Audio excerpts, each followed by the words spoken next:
போர் பாக்கிய செல்வம் புவியில் இல்லையே. புவி நிரம்ப பொன் தந்தாலும் இப்பளிக்கு ஈடில்லையே.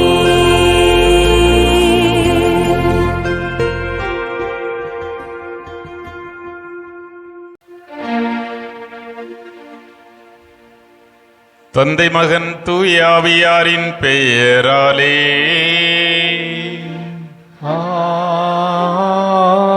ஆமென். நம் ஆண்டவராகிய இயேசு கிறிஸ்துவின் அருளும் கடவுளின் அன்பும் தூய ஆவியாரின் நட்புறவும் உங்கள் அனைவரோடும் இருப்பதாக. உம் ஆன்மாவோடும் இருப்பதாக. கிறிஸ்து இயேசுவில் பிரியமான சகோதர சகோதரிகளே, நம்முடைய பாவங்கள் குற்றங்கள் குறைகளுக்காக மனவருந்தி ஆண்டவருடைய மன்னிப்பை வேண்டுவோம்.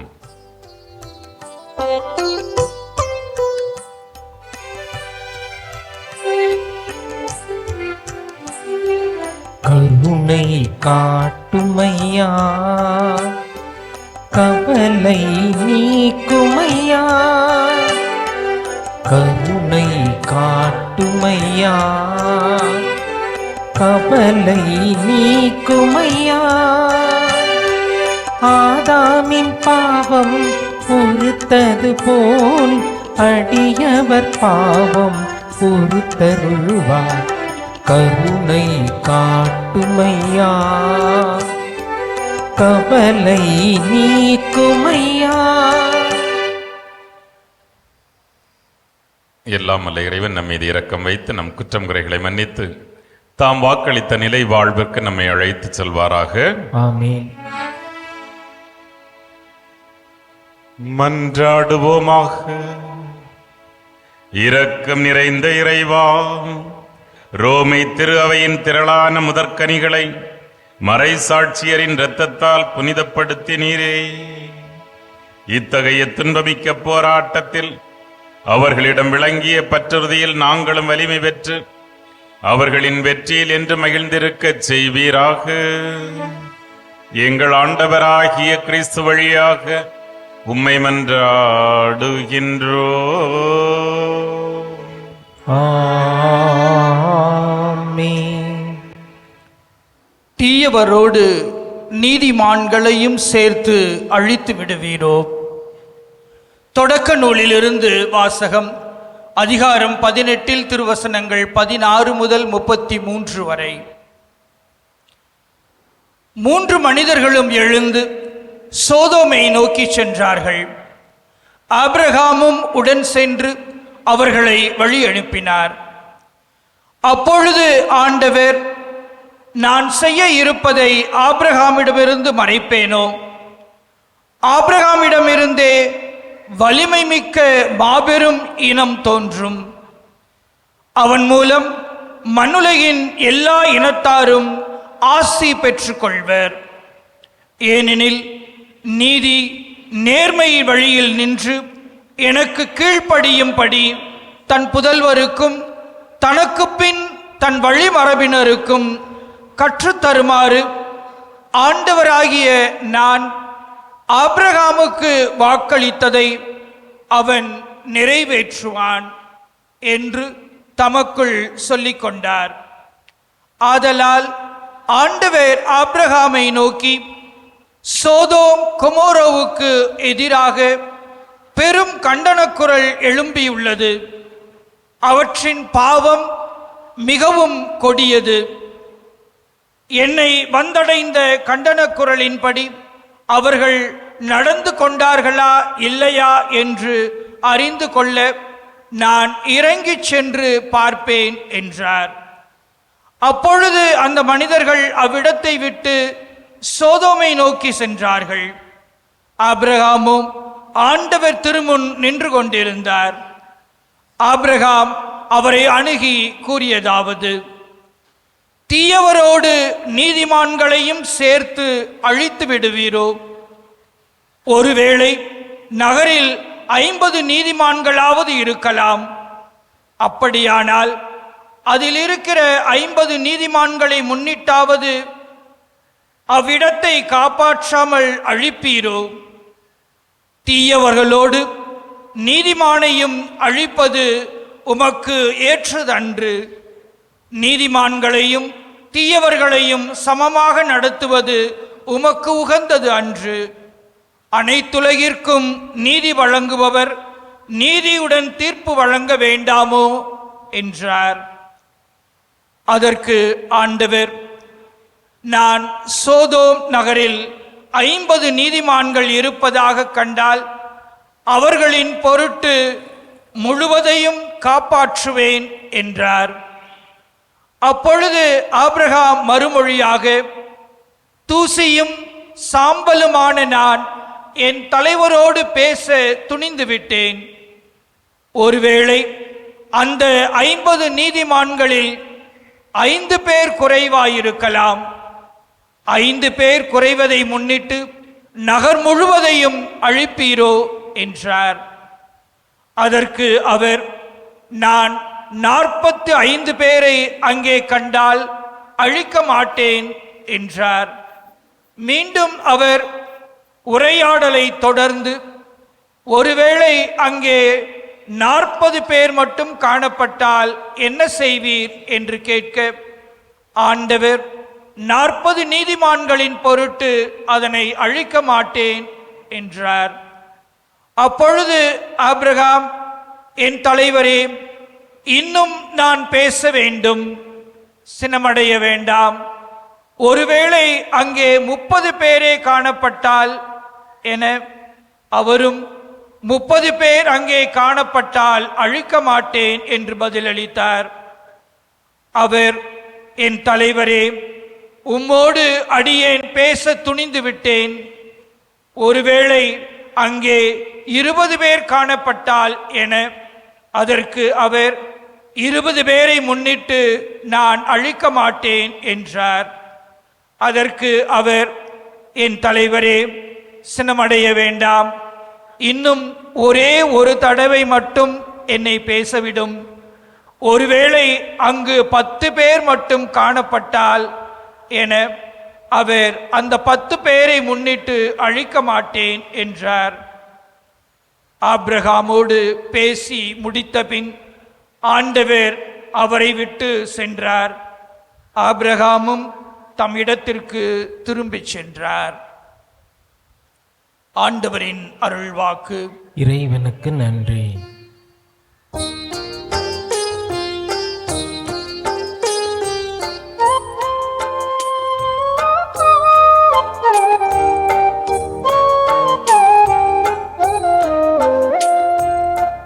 ஆண்டவர் இரக்கமும் அருளும் கொண்டவர்.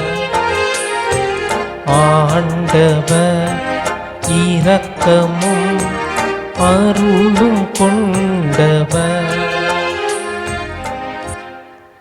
அவர் உன் குற்றங்களை எல்லாம் மன்னிக்கின்றார், உன் நோய்களை எல்லாம் குணமாக்குகின்றார். அவர் உன் உயிரை படுகுழியினின்று மீட்கின்றார். அவர் உனக்கு பேரன்பையும் இரக்கத்தையும் மணிமுடியாக சூட்டுகின்றார்.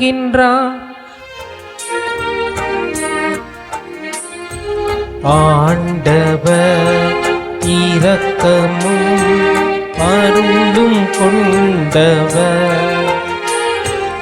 ஆண்டவர் இரக்கமும் அருளும் கொண்டவர்.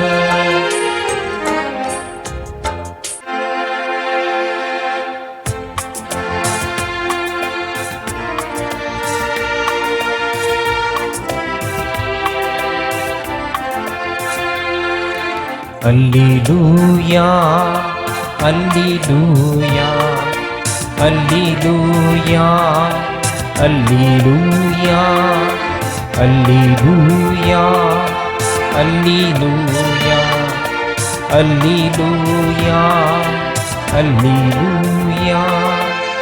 இன்று உங்கள் இதயத்தை கடினப்படுத்திக் கொள்ளாதீர்கள், மாறாக நீங்கள் ஆண்டவரது குரலுக்கு செவி கொடுத்தால் இத்துணை நலம்.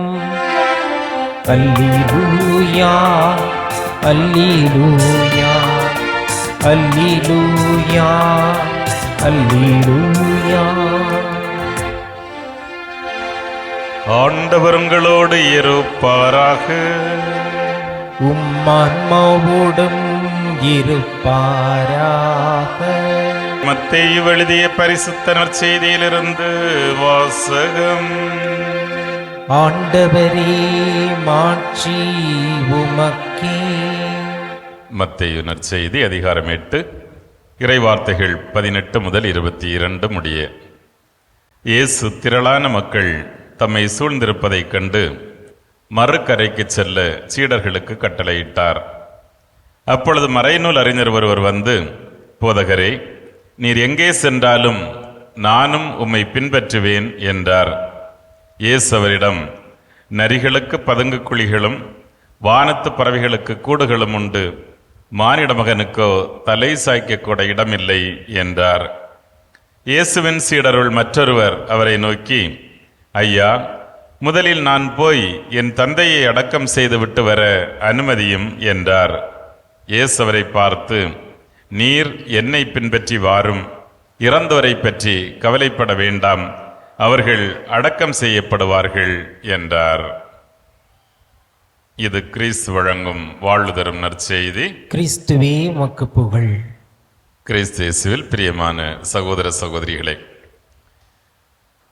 திரு அவை இன்று மிகுந்த நன்றி பெருக்கோடு ரோமையில் முதலாக மறை சாட்சியர்களாக கொல்லப்பட்டவர்களுடைய நினைவை கொண்டாடுகிறது. இயேசுவினுடைய இறப்பு உயிர்ப்பிற்கு பிறகு ஏறக்குறைய 3 நூற்றாண்டுகளுக்கு மேலாக ஏராளமான பேர் கிறிஸ்துவை, அவருடைய மதிப்பீடுகளை அன்பு செய்த காரணத்திற்காக பல்வேறு விதங்களில் துன்புறுத்தப்பட்டதோடு மட்டுமல்லாமல் தங்களுடைய உயிரையும் தியாகம் செய்து மறை சாட்சியர்களுடைய பட்டியலில் இடம்பெற்றதை நாம் அறிவோம். அவர்களுடைய பெருவிழாவைத்தான் இன்று திரு அவை கொண்டாடி கொண்டிருக்கிறது. இந்த நேரத்தில் உண்மையான சீடர்கள் எப்படி இருப்பார்கள் என்பதை பற்றிய இயேசுவினுடைய அறிக்கை நமக்கு கொடுக்கப்படுகிறது. 2 வித மனிதர்களை இயேசு என்று சந்திக்கிறார். ஒரு மாபெரும் கூட்டம். ஏனென்றால் அவர் போகிற இடங்களில் எல்லாம் புதுமை செய்து கொண்டே செல்வதால் ஏராளமான வல்ல செயல்களை பார்த்து அவரிடத்திலே போனால் ஏதாவது நல்லது நடக்கும் என்கிற நம்பிக்கையோடு ஏராளமான பேர் இயேசுவை தேடி வருகிறார்கள். அவருடைய அற்புதமான பேச்சாற்றலை கேட்கவும் ஞானத்தை பெற்றுக்கொள்ளவும் இன்னும் ஆயிரக்கணக்காக மக்கள் வந்து ஒன்று கூடுகிறார்கள். பல நேரங்களில் அவர் அவர்களுக்காக அப்பம் பலிகி அவர்களுக்கு பசியாற்றுவதையும் நற்செய்தி நமக்கு அழகாக சொல்லித் தருகிறது. இப்படிப்பட்ட ஒரு சூழலில்தான் தொடர்ந்து பணியாற்றி கொண்டிருக்கிற பொழுது தன்னுடைய சீடர்களை ஓய்வெடுப்பதற்காக இயேசு மறுகரைக்கு செல்வதற்காக பணித்துவிட்டு அவர் நடந்து கொண்டிருக்கிறார். ஒரு மிகப்பெரிய பணக்காரர், மறைநூல் அறிஞராக இருக்க வேண்டும் என்றால் அவர் நிறைய கல்வி கற்றிருக்க வேண்டும், மிகப்பெரிய அந்தஸ்தை உடையவர், அந்த சமூகத்தினுடைய எலைட் கம்யூனிட்டி என்று சொல்லப்படக்கூடிய உயர்தர வகுப்பினர். அவர் இயேசுவை தேடி வந்து சொல்லுகிறார், இவ்வளவு பேர் உம்மை பின்பற்றுகிறார்கள், நானும் எங்கே சென்றாலும் உம்மை பின்பற்றுவேன் என்று சொல்லுகிறார். அப்படின்னா இயேசுக்கு ஆல்ரெடி அவருடைய மனசு தெரிஞ்சு போச்சு. அவர் இயேசுவோடு வழிநடக்க தயாராக இருக்கிறார், இயேசுவோடு ஒட்டி உறவாட தயாராக இருக்கிறார், இயேசுவோடு நடக்கவும் தயாராக இருக்கிறார். ஆனால் அவர் அதுவரையிலும் வைத்திருக்கின்ற அவருடைய செல்வத்தையோ அவருடைய கல்வி மறைநூல் அறிஞர் என்கிற அந்த பட்டத்தையோ அல்லது அது கொடுக்கிற அந்தஸ்தையோ விட்டு விட்டு வருவதற்கு அவர் தயாராக இல்லை. இதுதான் பிரச்சனை. எல்லாவற்றையும் நான் வைத்துக் கொள்வேன், ஆனால் உம்மை பின்பற்றுவேன். முரண்பாடைத்தான் இயேசு அழகாக சுட்டி காட்டுகிறார். அந்த மாதிரி ஆளு நான் இல்லை. நரிகளுக்கு பதுங்கு குழிகளும் வானத்து பறவைகளுக்கும் கூடுகளும் உண்டு, ஆனால் மானிட மகனுக்கோ தலை சாய்க்க கூட இடமில்லை. அப்படிப்பட்டவர் தான் நான். ஆகவே என்னை பின்பற்றுவதற்கு அத்தகைய எல்லாவற்றையும் தியாகம் செய்துவிட்டு முழுமையாக என்னை பின்பற்றுகிற மனநிலை வேண்டும். மனநிலை தான் முக்கியம் என்பதை அவருக்கு சுட்டி காட்டுகிறார். அவர் திரும்ப போனாரான்னு இங்க நற்செய்தியாளர் சொல்லவே இல்லை. ப்ராப்ளி அவர் போயிருக்கவே மாட்டார், முடியாது. இதை அந்த கடவுளுடைய அன்பு நம்மிடத்தில் கேட்பதெல்லாம் அது என்ன அப்படின்னு சொன்னா, அந்த டோட்டல் சரண்டர் அப்படிங்கிறது வந்து முழுமையான நம்முடைய அர்ப்பணம் கடவுளுக்கு அப்படிங்கிறது. அதனால தான் அந்த கட்டளையில் பொன் விதி கூட தெளிவாக சொல்லுகிறது, எல்லாவற்றுக்கும் மேலாக கடவுளை அன்பு செய்யும். எல்லாவற்றுக்கும் மேலாக இன்க்ளூட்ஸ் எவ்ரிதிங். அதாவது எல்லாம் நம்முடைய சொத்து, அது இது அம்சங்கள், படிப்பு, பட்டம், ஆணவம், ஈகோ, எல்லாவற்றுக்கும் மேலாக. அதனாலதான் அது எவ்வளவு கொடூரமானது, அவரை பின்பற்றுவது எவ்வளவு கஷ்டம், எவ்வளவு பெரிய சிலுவை அப்படிங்கிறத தன்னுடைய சீடர்களுக்கு அதை தெளிவாக சொல்லிக் கொடுத்தார். என்னை பின்பற்ற விரும்பினால், என்னுடைய இந்த பெருமையை பின்பற்றதில்லை, என்னை பின்பற்ற விரும்பினால் இந்த சிலுவையை பார்த்து கொள்ளுங்கள். தன்னையே மறுத்து தன் சிலுவையை சுமந்து கொண்டு என்னை பின்பற்றாதவன் என்னுடைய சீடனா இருக்க முடியாது என்று தெளிவாக சொல்லி விடுகிறார். அப்பதான் இப்ப சீடர்கள் ஒரு ஆள் வந்து கேட்கிறாரு, அப்பா இறந்து போனாருன்னு கேள்விப்பட்டேன், நான் போய் அடக்கம் பண்ணிட்டு வந்துடுறேனே அப்படின்னு சொல்லிட்டு. இயேசுடைய வார்த்தை ஒருவேளை நமக்கு அதிர்ச்சி ஊட்டுவதாக இருக்கலாம். அவர் சொல்லுகிறார், இறந்தோர் தம்மை இறந்தோரை அடக்கம் செய்து கொள்வார், அதெல்லாம் அவங்க பார்த்துக்குவாங்க, நீர் என்னை பின்பற்றி வாரும் அப்படின்னு சொல்றாரு. அப்ப இயேசு ஈவன் குடும்ப உறவுகள் கூட இந்த கடவுளுடைய அன்பிற்கு குறுக்கே வந்து நிற்கக்கூடாது, மாறாக அதை உறுதிப்படுத்துவதாக அமைய வேண்டும் என்பதை ஆணித்தரமாக சொல்லிவிடுகிறார்.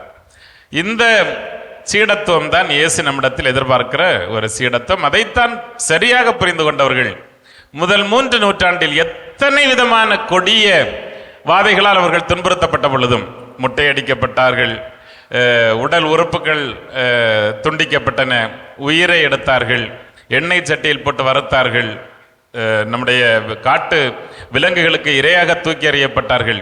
எத்தனை விதமான துன்பங்களை ஏற்றுக்கொள்ள வேண்டியிருந்த பொழுதும் கூட இயேசுவினுடைய சீடன் நான்கிற ஒரே நம்பிக்கையோடு மரணத்தை மகிழ்ச்சியோடு ஏற்றுக்கொண்டு சென்றவர்களுடைய வாரிசுகள் தான் நாம் என்பதை நாம் மறந்துவிடக்கூடாது. 3 நூற்றாண்டுகள் மாபெரும் ரோமை சாம்ராஜ்யம் அவர்களை துரத்தி வேட்டையாடிய பொழுதும் கூட கடவுளுடைய அன்பிலிருந்து தங்களை பிரிப்பதற்கு எதுவுமே கிடையாது என்று சொன்ன பவுரடியாரின் வார்த்தைகளை ஏற்று மரணம் கூட எங்களை பிரிக்க முடியாது என்பதற்கு உறுதியான சான்றாக வாழ்ந்தவர்கள் தான் இந்த முதல் மறைசாட்சியர். அவர்களுடைய வழி வருகிற அதே விசுவாசத்தை ஏற்றுக்கொண்டிருக்கிற நம்மிடமும் கடவுள் அதையே எதிர்பார்க்கிறார். நமக்கும் அவருடைய அன்பிற்கும் இடையே எதுவும் குறுக்காக நம்முடைய சுயநலங்கள், நம்முடைய போலித்தனங்கள், நம்முடைய உறவுகள், இவையெல்லாம் கடவுளுடைய அன்புக்கு குறுக்காக வந்து நிற்கக்கூடாது என்பதை அவர் மிக ஆழமாக எதிர்பார்ப்பது இன்றைய நற்செய்தி சொல்லுகிறது. ஆனால் அப்படிப்பட்ட சீடர்கள் கிடைப்பாங்கிறது பெரிய கஷ்டம். ஒருவேளை ஆபிரகாம் காலத்திலே கடவுள் தேடி பார்த்திருக்கிறார். அது ஒரு மிகப்பெரிய பட்டணம் சொதோம் கொமேரா. சொதோம் என்பது ஏறக்குறைய 50,000க்கும் அதிகமான மக்கள் வசித்த ஒரு மாபெரும் பட்டணம். அந்த பட்டணத்தில் ஆபிரகாம் கெஞ்சுறாரு, 50 பேர் ரேஷியோவில் எவ்வளவு வருதுன்னு பாருங்க, 0.something. 50 பேர் இருந்து அழிக்காம விடுவீரான்னு கேட்கிறார். ஆண்டவர் சொல்லாரு, அவர் மன்னிப்பதில் வள்ளல், நமக்கு தெரியும். 50ன்னு அழிக்க மாட்டோம்பா, சரி என்ன மன்னிச்சுங்க ஆண்டவரே, ஒரு 40, ஒரு 30, ஒரு 20, கடைசியா சொல்றாரு, தயவு செய்து என் மீது சினம் கொள்ள வேண்டாம், 50,000 பேர் இருக்கிற பட்டணத்தில் ஒரு 10 பேர் உமக்கு ஏற்றவர்களாக இருந்தார், அந்த 10 பேருக்காகவும் நான் அதை அழிக்க மாட்டேன் என்று சொன்னார் ஆண்டவர். ஆனால் அந்த பட்டணம் அழிக்கப்பட்டது. அப்படின்னு நாங்கள் ஒருத்தம் கூட இல்லை. நம்முடைய சீடத்துவ வாழ்வையும் ஒருவேளை சிந்தித்து பார்த்தால் இயேசு எதிர்பார்க்கிற இந்த சீடர்களாக நாம் இருக்கிறோமா? ஒருவேளை ஒட்டுமொத்த நம்ம தமிழ்நாட்டுக்குள்ள தேடி பார்த்தா அப்படி ஒரு 10 பேர் தேடுவாங்களா அப்படிங்கிறது ஒரு பெரிய சிக்கல் தான். அவர் எதிர்பார்க்கிற சீடத்துவம், நம்ம எதிர்பார்க்கிற வாழ்வு நடந்துட்டு இருக்கு, அது வேற கதை.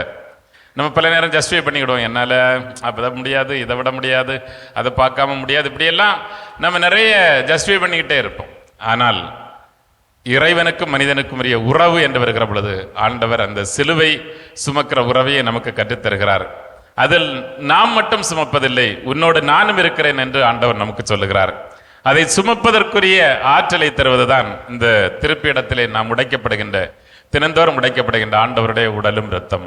ஸோ இந்த பீடத்திலிருந்து நாம் அதை பெற்றுக்கொள்ளுகிற பொழுதெல்லாம், ஆண்டவரை எத்தனை சிலுவைகள் இருந்தாலும் நீர் என்னோடு இருப்பதால் உம்மோடு சேர்ந்து சுமப்பதற்கு, என்னுடைய வாழ்வை அர்த்தப்படுத்திக் கொள்வதற்கு தயாராக இருக்கிறேன் என்கிற வாக்குறுதியை ஆண்டவருக்கு கொடுப்போம்.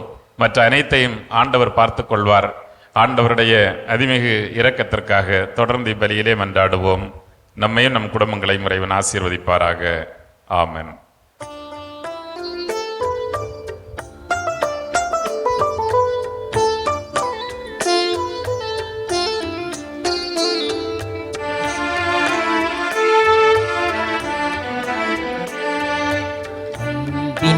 பலியாயிருப்பார். உம்மை அணுகிடும் எளியவர் வேண்டுதல் கேட்பார்.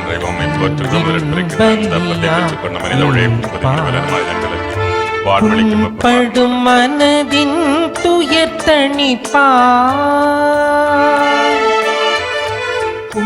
படும் மனதின் துயர் தணிப்பார். இமை புண்ணிய வாழ்வில் நிலை பெறச் செய்வார். உம்மை அணுகிடும் எளியவர் வேண்டுதல் கேட்பார். பலியா ஏற்பார்.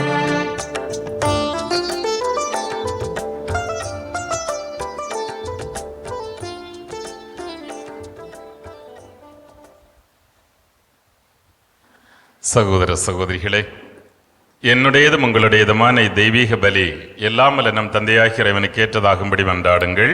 ஆண்டவர் தமது பெயரின் புகழ்ச்சிக்காகவும் ஆட்சிக்காகவும் நமது நன்மைக்காகவும் புனித திரு அவை அனைத்து நலனுக்காகவும் உமது கையில் இருந்து இப்பலியை ஏற்றுக்கொள்வாராக. இரக்கம் நிறைந்த இறைவா, நீரே அருள் கூர்ந்து ஏற்பாடு செய்யும் மறை நிகழ்வுகள் எங்களுக்கு நற்பயன் அளிக்க உம்மை வேண்டுகின்றோம். அதனால் எங்கள் பலியின் புனித காணிக்கைகள் உமக்கு ஏற்றவையாயிருப்பனவாக. எங்கள் ஆண்டவராகிய கிறிஸ்து வழியாக உம்மை மன்றாடுகின்றோம்.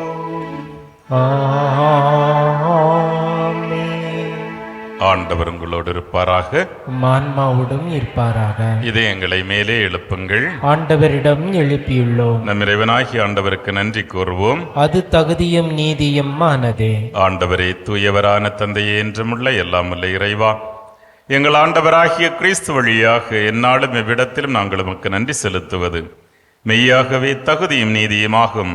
எங்கள் கடமையும் மீட்புக்குரிய செயலுமாகும். கிறிஸ்துவில் அனைத்தையும் புதுப்பிக்கவும் அவருடைய நிறைவில் நாங்கள் அனைவரும் பங்கு பெறவும் நீர் திருவுளமானீர். ஏனெனில் கடவுள் வடிவில் விளங்கிய அவர் தம்மையே வெறுமையாக்கி சிலுவையில் சிந்திய தமது இரத்தத்தால் நாங்கள் அமைதி வரச் செய்தார். எனவே அவர் அனைத்துக்கும் மேலாக உயர்த்தப்பட்டு தமக்கு கீழ்ப்படிவோர் அனைவருக்கும் நிலையான மீட்பின் காரணமானார். ஆகவே வானதூதர் புனிதர் அனைவரோடு சேர்ந்து நாங்களும் உமது ஆட்சியை புகழ்ந்துரைத்து முடிவின்றி ஒரே குரலாய் சொல்வதாவது: தூயவர் தூயவர் தூயவர், வான்படிகளின் கடவுளாம் ஆண்டவர். விண்ணகமும் மண்ணகமும் உமது மாட்சியால் நிறைந்துள்ளன. உன்னதங்களிலே ஓசன்னா. ஆண்டவர் பேரால் வருகிறவர் ஆசி பெற்றவர். உன்னதங்களிலே ஓசன்னா. ஆண்டவரே, நீர் மெய்யாகவே தூயவர், தூய்மை அனைத்திற்கும் ஊற்று. ஆகவே உம்முடைய தூய ஆவியை பொழிந்து இக்காணிக்கைகளை தூய்மைப்படுத்த உம்மை வேண்டுகின்றோம். இவ்வாறு எங்கள் ஆண்டவர் இயேசு கிறிஸ்துவின் திருவுடலாகவும் திரு இரத்தமாகவும் எங்களுக்கு இவை மாறுவனவாக. எங்கள் மீது கொண்ட அன்பினால் இயேசு பாடுபட உளம்கனிந்து தம்மை கையளித்த போது தம் திருக்கரங்களில் அப்பத்தை எடுத்து உமக்கு நன்றி செலுத்தி வாழ்த்துரைத்து அதை பிட்டு தம் சீடர்களுக்கு கொடுத்து இயேசு கூறியதாவது: அனைவரும் இதிலிருந்து பெற்று உண்ணுங்கள், ஏனெனில் இது உங்களுக்காக கையளிக்கப்படும் என் திருவுடல்.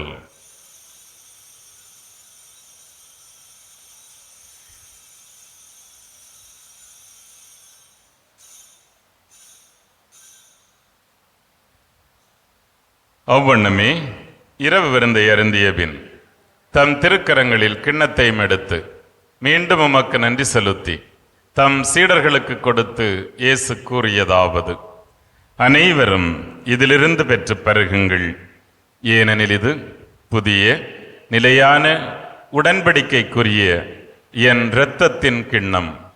இந்த இரத்தம் பாவ மன்னிப்புக்கென்று உங்களுக்காகவும் எல்லோருக்காகவும் சிந்தப்படும்.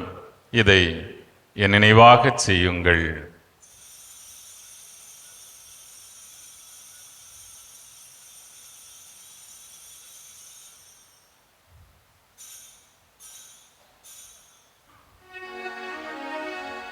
நம்பிக்கையின் மறைபொருள். ஆண்டவரே, நீர் வருமளவும் உமது இறப்பினை அறிக்கையிடுகின்றோ, உமது உயிர்ப்பினையும் எடுத்துரைக்கின்றோ. ஆகவே ஆண்டவரே, நாங்கள் கிறிஸ்துவின் இறப்பினையும் உயிர்ப்பினையும் நினைவு கூர்ந்து எங்களுக்கு வாழ்வு தரும் இந்த அப்பத்தையும் மீட்பை தரும் கிண்ணத்தையும் உமக்கு ஒப்புக் கொடுக்கின்றோம். நாங்கள் தகுதியற்றவர்கள், இருப்பினும் உம் பிள்ளைகளாக ஏற்று அன்பு செய்கிறீர். எனவே உமக்கு நன்றி செலுத்துகின்றோம். கிறிஸ்துவின் உடலிலும் இரத்தத்திலும் பங்கு கொள்ளும் எங்களை தூய ஆவியார் உம்மோடு ஒன்று சேர்க்க வேண்டுமென உம்மை தாழ்மையுடன் மன்றாடுகின்றோம். ஆண்டவரே, உலகெங்கும் பரவியிருக்கும் உமது திரு அவையை நினைவு கூர்ந்தருளும். எங்கள் திருத்தந்தை லியோ, எங்கள் ஆயர் ஜார்ஜ், எல்லா திருநிலையினர், பொதுநிலையினர், எங்கு கூடியிருந்து ஜெபிக்கின்ற உம்முடைய அன்பு பிள்ளைகள், இவர்கள் அனைவரையும் இவர்களது வேண்டுதல்களையும் உமது அன்பினால் நிறைவு பெறச் செய்தருளும்.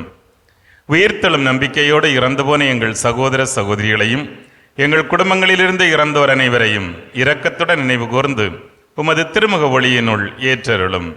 எங்கள் அனைவர் மீதும் இரக்கமாயிரும். கடவுளின் கன்னித்தாயும் எங்கள் ஆரோக்கிய அன்னையுமான புனித மரியா, அவருடைய அன்பு கணவரான புனித யோசேப்பு, புனித திருத்தூதர்கள், உமக்காக உயிர் நீத்த மறை சாட்சியர் அனைத்து புனிதரோடும் நாங்களும் ஒரு நாள் நிலை வாழ்வில் பங்கு கொள்ளும் தகுதி பெற்று உம் திருமகனேசு கிறிஸ்து வழியாக உம்மை புகழ்ந்தேத்தும் வரமருள உம்மை மன்றாடுகின்றோம்.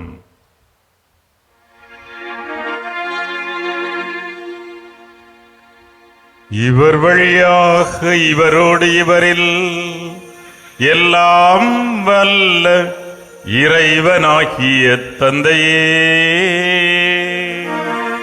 தூய ஆவியாரின் ஒன்றிப்பில் எல்லா புகழும் ஆட்சியும் என்றென்றும் உமக்கு உரியதே. ஆமென், ஆமென், ஆமென்.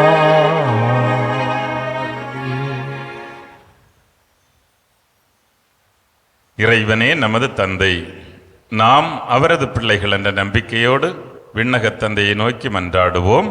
விண்ணுலகில் இருக்கின்ற எங்கள் தந்தையே, உமது பெயர் தூயது என போற்ற பெறுக. உமது ஆட்சி வருக. உமது திருவுளம் விண்ணுலகில் நிறைவேறுவது போல மண்ணுலகிலும் நிறைவேறுக. எங்கள் அன்றாட உணவை இன்று எங்களுக்கு தாரும். எங்களுக்கு எதிராக குற்றம் செய்வோரை நாங்கள் மன்னிப்பது போல எங்கள் குற்றங்களையும் மன்னியும். எங்களை சோதனைக்கு உட்படுத்தாதேயும், தீமையிலிருந்து எங்களை விடுவித்தருளும். ஆண்டவரே, எம் வாழ்வை சூழ்ந்திருக்கின்ற தீமைகள் அனைத்திலும் இருந்து எங்களை விடுவித்து எங்கள் வாழ்நாளில் உமது அமைதியை கனிவோடு தந்தருளவுமை மன்றாடுகின்றோம். உமது இரக்கத்தின் உதவியால் மட்டுமே நாங்கள் பாவத்திலிருந்தும் எங்களை வாட்டி வருத்தும் நோய்களிலிருந்தும் விடுதலை பெற்று யாதொரு கலக்கமுமின்றி நலமாயிருப்போமாக. நாங்கள் எதிர்நோக்கி இருக்கும் பேரின்பத்திற்காகவும் எம் மீட்பராகிய இயேசு கிறிஸ்துவின் வருகைக்காகவும் மகிழ்ச்சியுடன் காத்திருக்கின்றோம். ஏனெனில் ஆட்சியும் வல்லமையும் ஆட்சியும் என்றென்றும் உமதே. ஆண்டவராகிய இயேசு கிறிஸ்துவே, அமைதியை உங்களுக்கு விட்டுச் செல்கின்றேன், என் அமைதியையே உங்களுக்கு தருகின்றேன் என்றும் திருத்தூதர்களுக்கு சொன்னீரே. எங்கள் பாவங்களை பாராமல் உமது மக்களின் நம்பிக்கையே கண்ணோக்கி எங்களுக்கும் எங்கள் குடும்பங்களுக்கும் ஒற்றுமை, அமைதி, மகிழ்ச்சி ஆகிய கொடைகளை தந்தருள்வீராக. என்றென்றும் வாழ்ந்து ஆட்சி செய்கின்றவர் நீரே. ஆமென். ஆண்டவருடைய அன்பும் அமைதியும் உங்கள் அனைவரோடும் இருப்பதாக, ஆன்மாவோடும் இருப்பதாக. ஒருவருக்கொருவர் கிறிஸ்துவின் சமாதானத்தை பரிமாறிக்கொள்வோம். உலகின் பாவங்களை போக்கும் இறைவனின் செம்மறியே, எங்கள் மேல் இரக்கமாயிரும். உலகின் பாவங்களை போக்கும் இறைவனின் செம்மறியே, எங்கள் மேல் இரக்கமாயிரும். உலகின் பாவங்களை போக்கும் இறைவனின் செம்மறியே, எங்களுக்கு அமைதியை அளித்தருளும். இதோ நம் ஆண்டவர் இயேசு கிறிஸ்து நம்முடைய பாவங்களுக்காக, அக்கிரமங்களுக்காக நொறுக்கப்பட்டவர் இவரே. நம்மையும் தன் நண்பர்களாக ஏற்று நம் இதயத்தில் வருகின்றார். இந்த செம்மறியின் விருந்துக்கு அழைக்கப்பெற்ற நாம் ஒவ்வொருவரும் பேர் பெற்றோர். ஆண்டவரே, நீர் என் இல்லத்தில் எழுந்தருள நான் தகுதியற்றவன். ஆனால் ஒரு வார்த்தை மட்டும் சொல்லியருளும், எனது ஆன்மா நலமடையும். கிறிஸ்துவின் திருவுடல் திருரத்தம் நம்மை பாதுகாத்து நித்திய வாழ்விற்கு அழைத்துச் செல்வதாக. ஆமென். நன்றி கூறி மன்றாடுவோமாக. கருணை கடலாகிய கடவுளே, நாங்கள் ஒப்புக் கொடுத்து உணவாக உட்கொண்ட இப்பனித பலிப்பொருள் எங்களுக்கு வாழ்வளிக்க உம்மை வேண்டுகின்றோம். நாங்கள் முடிவில்லா அன்பினால் உம்முடன் ஒன்றிணைக்கப்பட்டு என்றும் நிலைத்திருக்கும் கனிதர அருள் புரிவீராக. எங்கள் ஆண்டவராகிய கிறிஸ்து வழியாக உம்மை மன்றாடுகின்றோம். ஆமென். ஆண்டவர் உங்களோடு இருப்பாராக. உம்மான்மாவோடும் இருப்பாராக. எல்லாம் வல்ல இறைவன் தந்தை மகன் தூய ஆவியார் உங்களை தம் ஆசியால் நிரப்புவாராக. ஆமென். இறைவனின் அன்பு சீடர்களாக வாழ சென்று வாருங்கள். திருப்பலி நிறைவேறிற்று. இறைவனுக்கு நன்றி.